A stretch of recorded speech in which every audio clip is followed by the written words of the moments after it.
तो आज हम एक्सप्लेन करेंगे the exorcism of Emily Rose movie का, जो कि एक सच्ची घटना पर आधारित है। इस केस से रिलेटेड सारी बातें मैं आपको लास्ट में बताऊंगी। तो पहले बात करते हैं मूवी के बारे में। तो दोस्तों, ये मूवी 2005 में रिलीज हुई थी।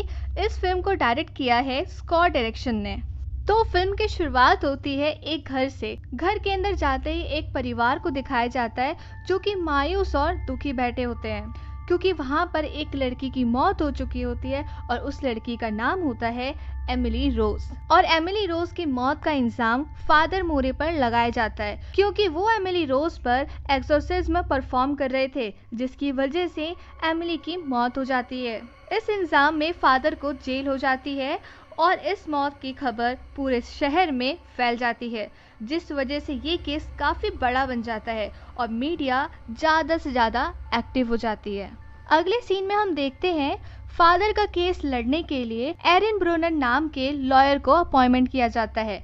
एरिन काफी इंटेलिजेंट और टैलेंटेड होती है और ऐसे केसेस का उसे काफी ज्यादा एक्सपीरियंस भी रहता है। So that's the reason Erin को अपॉइंट किया जाता है इस केस के लिए। पर एरिन पहले तो केस लड़ने से मना कर देती है, पर बाद में केस लड़ने के लिए हाँ कह देती है, क्योंकि एरिन का जो बॉस होता है उसे ऑफर देता है अगर वो ये केस जीत जाती है तो उसे लॉ फॉर्म का पार्टनर बना दिया जाएगा, वो भी परमानेंटली। और फिर अगले सीन में देखते हैं एरिन फादर मोरे से मिलने जेल जाती है। तब फादर उसे केस दे देते हैं, लेकिन वो एक कंडीशन रखते हैं, एरिन उसे कोर्ट में सारी सच्चाई बताने देगी एमिली के बारे में। एमिली के साथ जो जो हुआ था वो सारी बातें खुलकर कोर्ट के सामने बताने देगी। नेक्स्ट सीन में देखते हैं एरिन जाके एमिली की माँ से मिलती है और एमिली की माँ बताती है कि एमिली बहुत खुश मिजाज और हंसमुख लड़की थी। वो पढ़ाई में काफी अच्छी थी, इस वजह से उसे स्कॉलरशिप भी मिली थी, जिससे वो शहर में पढ़ने गई थी। और शहर में जाने के बाद से ही चीजें बिगड़ने लगी थी। तो कोर्ट रूम में देखते हैं ट्रायल के दौरान, जहाँ पर लॉयर थॉमस फादर मोरे पर इल्जाम लगाते हैं कि उनकी वजह से ही एमिली की मौत हुई थी।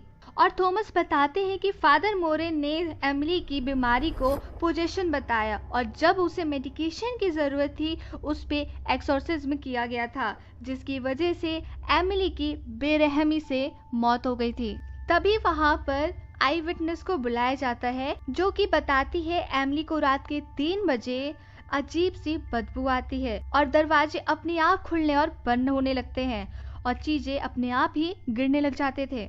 और उसी दिन थोड़ी देर बाद उसके ऊपर कोई चीज महसूस होती है जो कि उस पर दबाव बना रही थी और गला भी दबा रही थी। कुछ समय बाद सब नॉर्मल हो जाता है, एमिली नॉर्मल हो जाती है और वो भाग करके हॉस्टल के बाहर जाती है और टेलीफोन बूथ पर जा करके उस गवाह और अपनी मम्मी को सारी इंसिडेंट बताती है। कोर्ट में एक डॉक्टर आता है और बताता है कि एमिली को एपिलेप्सी नाम की बीमारी थी और हेलुसिनेशन होते रहते थे और फादर मोरे ने एक्सोर्सिज्म करने के लिए एमिली की कैम्बुट्रॉल नाम की मेडिसिन बंद करा दी थी, जिसकी वजह से एमिली की मौत हो गई थी। फिर एरिन उस डॉक्टर से क्रॉस क्वेश्चन करती है कि हॉस्टल में जो एमिली के साथ हुआ था, जो जो घटनाएं उसके साथ हुई थी, क्या वो सब भी एपिलेप्सी में होते हैं? जैसे चीजों का गिरना, उसका गला दबना या फिजिकली असॉल्ट होना, ये सब चीजें आती है एपिलेप्सी में? तो इन सब का जवाब डॉक्टर नहीं दे पाते हैं। फिर एरिन बोलती है एमिली को एपिलेप्सी की कोई बीमारी नहीं थी और ना ही उसे हेलुसिनेशन होता था। नेक्स्ट सीन जेल का दिखाया जाता है, जहां फादर एरिन को केयरफुल रहने के लिए बोलता है, क्योंकि फादर को डर रहता है कि कहीं वो शैतानी शक्तियां एरिन को भी परेशान न करें, इसलिए वो एरिन को केयरफुल रहने के लिए बोलते हैं। नेक्स्ट सीन में देखते हैं हॉस्टल में हुए हादसे के बाद एमिली को हॉस्पिटल में एडमिट किया जाता है, जहां उसे होश आने के बाद विंडो से बाहर देखती है और उसे बादलों में शैतान का चेहरा नजर आता है। वो घबरा के नीचे गिर जाती है और तभी शैतान उसे पोजेस्ट कर लेता है।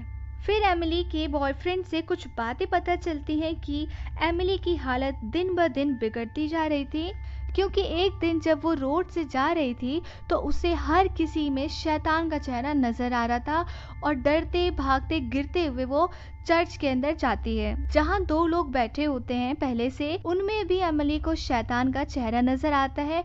फिर वो चिल्लाने लगती है, तभी शैतान उसे पोजेस्ट कर लेता है और फिर एमिली की बॉडी अजीब तरीके से अकड़ जाती है और वो नीचे गिर जाती है और जोर जोर से चिल्लाने लगती है। उसी समय उसका बॉयफ्रेंड वहाँ पे आ जाता है।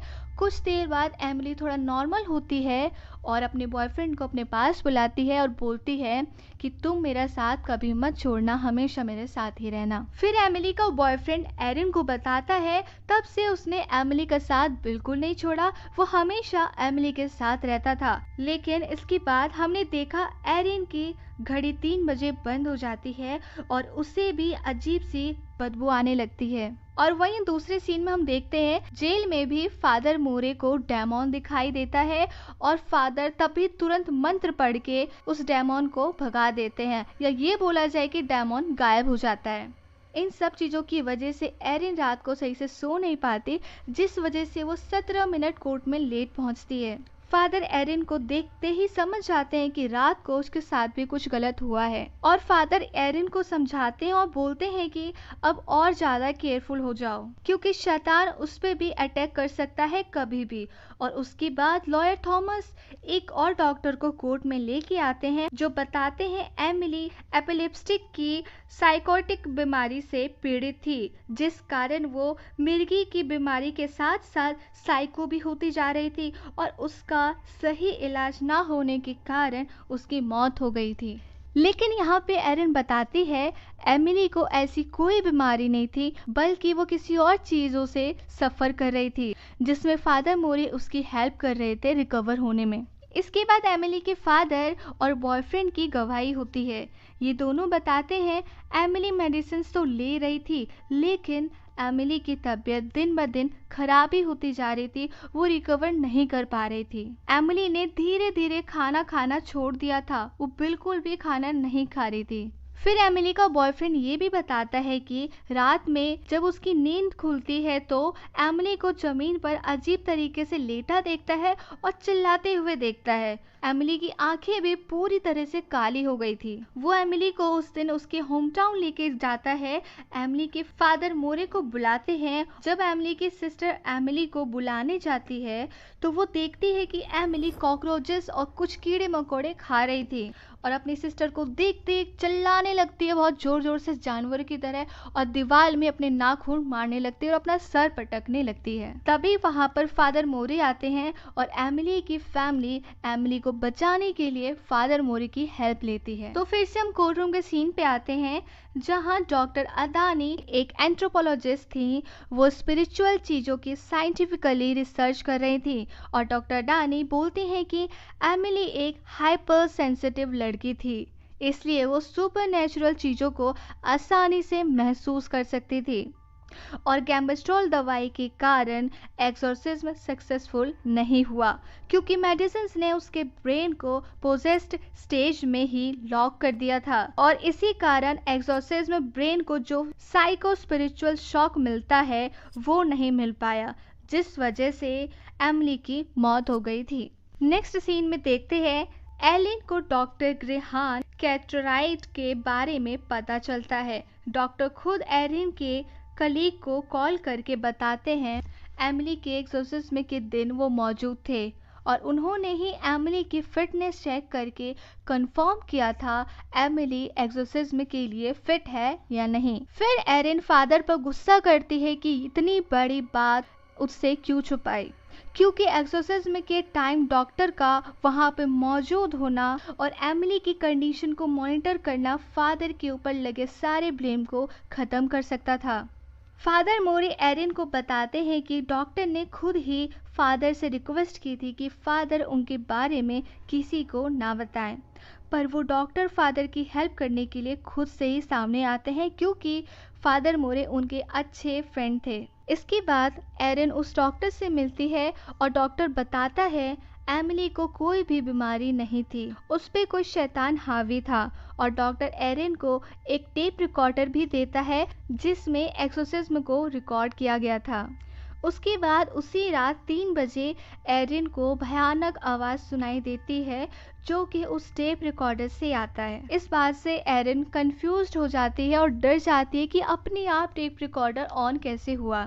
इसके बाद हम कोर्ट रूम में आते हैं जहां फादर बयान देते हैं। फादर बताते हैं एक्सोर्सिज्म के पहले रात 3 बजे उनकी आंखें खुलती है और वहां भयानक घटना होती है और उन्हें शैतान भी दिखाई देता है। फादर इस बात से काफी ज्यादा डर जाते हैं। उसके बाद एरिन उस टेप रिकॉर्डर को एज ए सबूत के तौर पर कोर्ट में पेश करती है और डॉक्टर कार्टराइटर के बारे में भी बताती है कि वो एक्सोर्सिज्म के दौरान वहां पर मौजूद थे और वो अपनी गवाही कोर्ट में देना चाहते हैं। इसके बाद एरिन फादर को वो टेप रिकॉर्डर प्ले करने के लिए बोलती है।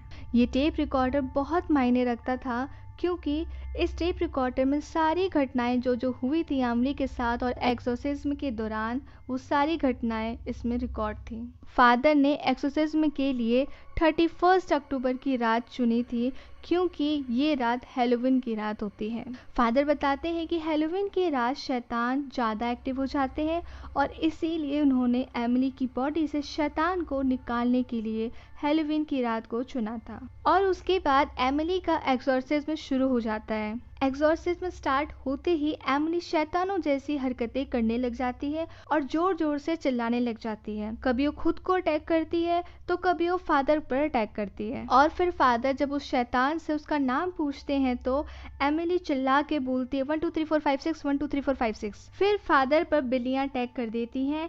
इसी दौरान एमिली अपने हाथों की रस्सियां खोलकर खिड़की से बाहर कूद जाती है और पास में ही घोड़े के हस्तल में घुस जाती है और फिर से एमिली भयानक तरीके से जोर जोर से चिल्लाने लगती है और जानवरों जैसी हरकतें करने लग जाती है। एमिली की आवाज सुनकर सारे घोड़े भाग जाते हैं। इसके बाद जब डॉक्टर उसकी हार्ट बीट चेक करते हैं तो उसका काउंट 180 आता है जो नॉर्मल से कई ज्यादा होता है। फिर हम देखते हैं फादर फिर से एक्सोर्सिज्म स्टार्ट करते हैं। शैतान यहाँ फादर को रोकने के लिए सांप से अटैक करवाता है और फिर फादर जैसे ही एमिली की बॉडी पर प्रे करते हुए क्रॉस लगाते हैं, एमिली पागलों की तरह हरकतें करने लग जाती है और तड़पने लग जाती है। फादर लगातार शैतान से नाम पूछ रहे होते हैं और एमिली 1 2 3 4 5 6 1 2 3 4 5 6 बोल रही होती है। तभी वो दहाड़ती है, जोर से चिल्लाती है और 6 शैतानों का नाम लेती है। यहाँ हमें पता चलता है कि उसके अंदर 1 नहीं 2 नहीं बल्कि 6 शैतान घुसे हुए हैं। वो शैतान होते हैं केन, नेरो, ल्यूसियस, लीजेंड। इसके बाद वो बताती है मैं बर्लियर और लूसीफर हूँ। फिर दहाड़ते हुए बेहोश हो जाती है और एक्सोर्सिज्म यहीं फेल हो जाता है। फादर बताते हैं इसके बाद कोई भी एक्सोर्सिज्म नहीं किया गया क्योंकि एमिली ने और एक्सोर्सिज्म करने के लिए परमिशन नहीं दिया। और फादर ये भी बोलते हैं कि इसके बाद भी जब भी वो शैतान उस पे हावी होते थे वो दूसरी आवाज़ में बातें करती थी और अलग अलग लैंग्वेज बोलती थी जैसे Latin, German, ancient Greek, Hebrew और एरेमिक और कई कई घंटे चीखती रहती थी और अपने दांतों से दीवारों को खुरेदती थी। खुद को तो हर्ट करती ही थी पर दूसरों को भी हर्ट करती रहती थी। इसके बाद हम सीन में देखते हैं कि लॉयर थॉमस फादर के जवाब में बोलते हैं हर इंसान के गले में 2 वोकल कॉर्ड होते हैं, इसलिए एमिली दूसरी आवाज में भी बात कर सकती थी और हो सकता है दूसरी भाषा उसने स्टडी करते वक्त भी सीखी हो। तभी एरिन को पता चलता है कि डॉक्टर कार्टराइटर कोर्ट में नहीं आ रहे हैं। तो एरिन डॉक्टर कार्टराइटर से मिलने के लिए डॉक्टर के पास जा ही रही होती है कि डॉक्टर रास्ते में मिल जाते हैं और वहां डॉक्टर बताते हैं कि इस केस में मैं और कोई हेल्प नहीं कर सकता हूं और घबरा के वो पीछे मुड़ने लगते हैं जैसे उन्होंने किसी शैतान की शक्ल देखी हो और वहीं पर उनका एक्सीडेंट हो जाता है और उनकी मौत हो जाती है। और फिर डॉक्टर की मौत के साथ साथ एरिन की सबसे बड़ी उम्मीद भी खत्म हो जाती है और मीडिया में फादर के बारे में काफ़ी ज़्यादा नेगेटिव पब्लिसिटी होने लगती है जिस कारण एरिन के सीनियर बोलते हैं कि वो फादर की छवि खराब कर रही है और उसे ये भी बोलते हैं कि फादर को वापस गवाही के लिए कोर्ट में ना लेके आए वरना उसे फायर कर दिया जाएगा। इसके बाद हम जेल का सीन देखते हैं जहां पर फादर एरिन को बोलते हैं कि उसे लास्ट बार कोर्ट में गवाही देने का मौका दे। वो पूरी दुनिया को एमिली की कहानी बताना चाहते हैं और फिर फादर एरिन को एक लेटर देते हैं जो कि एमिली ने फादर को दिया था जिसमें फादर को लिखा था कि एक्सोर्सिज्म के कुछ घंटे बाद जब उसे होश आया था तो उसे कुछ आवाजें सुनाई दी थी। जब वो आवाज के पीछे गई तो उसे वर्जिन मैरी की आवाज़ आई। यहाँ वर्जिन मैरी एमिली को बोलते हैं कि उन्हें उसके दर्द का एहसास है। फिर एमिली वर्जिन मैरी को बोलती है उसके साथ ही ऐसा क्यों हो रहा है और आज शैतान उसकी बॉडी को छोड़कर क्यों नहीं गया। फिर वर्जिन मैरी उसे बोलती है कि शैतान जहाँ है वहीं रहेगा और तुम्हें डिसाइड करना है कि तुम क्या चाहती हो। वो एमिली को बोलती है कि तुम चाहो तो तुम अभी मेरे साथ चल सकती हो और तुम्हारा पूरा दुख दर्द सब यहीं पे ख़त्म हो जाएगा, या फिर तुम यहाँ रुक कर इन शैतानों का सामना करो और पूरी दुनिया को इनके बारे में बता सकती हो। लेकिन तुम यहाँ रुकी तो तुम्हें बहुत ज़्यादा कष्ट होगा, दर्द होगा। इसके बाद एमिली फैसला लेती है कि वो यहीं पर रुकेगी और उन शैतानों का सामना करेगी जब तक कि उसकी मौत नहीं हो जाती। फिर हम देखते हैं कि एमिली की दोनों हथेलियों पर एक घाव बन जाता है, वैसे घाव जैसे कि जीसस क्राइस्ट के हाथों और पैरों में था, और इस घाव को सिग्माटा भी कहा जाता है। और ऐसा माना जाता है कि जब भगवान किसी को टच करते हैं तो उनमें ऐसा घाव बन जाता है। शायद इसलिए एमिली ने दोबारा कोई एक्सोर्सिज्म करने का परमिशन नहीं दिया।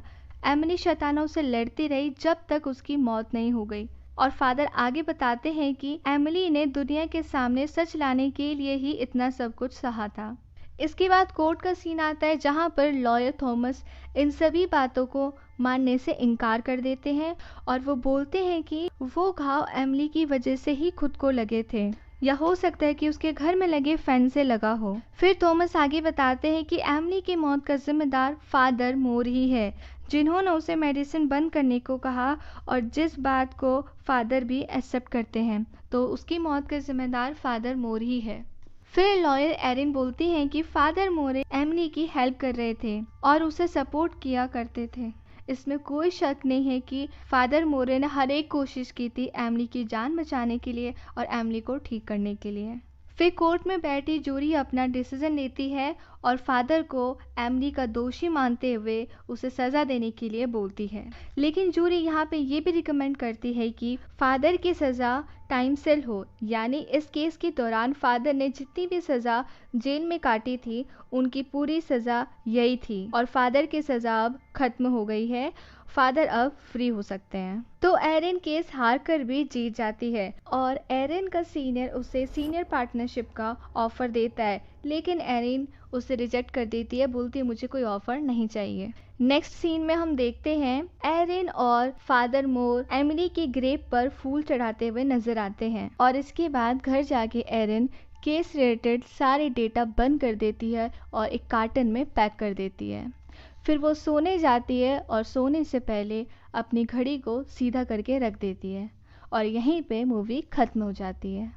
सो दोस्तों, ये मूवी सच्ची घटना पे आधारित है। इस मूवी में इसका नाम एमिली रोज बताया है, पर उसका असली नाम है एनिलीज मिशेल। इनका जन्म 21 सितंबर 1952 में जर्मनी के कैथोलिक फैमिली में हुआ था। जब ये 16 साल की हुई तब से इनके साथ अजीब अजीब घटनाएं होने लग गई थी। ऐसा माना जाता है जब ये 21 साल की हो गई थी तब इन पे 6 शैतानों ने कब्जा कर लिया था। फिर इन पे 1 साल तक 67 एक्सोर्सिज्म परफॉर्म किए गए थे। इन पे लास्ट एक्सोर्सिज्म हुआ था 13 जून 1976 में और 1 जुलाई 1976 में इनकी मौत हो गई थी। और इनकी मौत का कारण माना जाता है जिन्होंने इन पे एक्सोर्सिज्म किया था फादर रेंस को और इनके पेरेंट्स को, इसलिए उन लोगों को 6 महीने के लिए जेल भी हुई थी। माना जाता है 67 एक्सोर्सिज्म के दौरान उसे प्रॉपर न्यूट्रिशन ना मिलने की वजह से उसकी मौत हो गई थी। अब क्या सच है क्या झूठ ये तो हम अच्छे से नहीं जानते हैं, क्योंकि हमने जो इन्फॉर्मेशन आपको दी है वो गूगल से ही दे करके दी है। तो आप हमें बताइए स्टोरी आपको सच्ची लगती है या फिर नहीं, ये हमें कमेंट करके ज़रूर बताएं।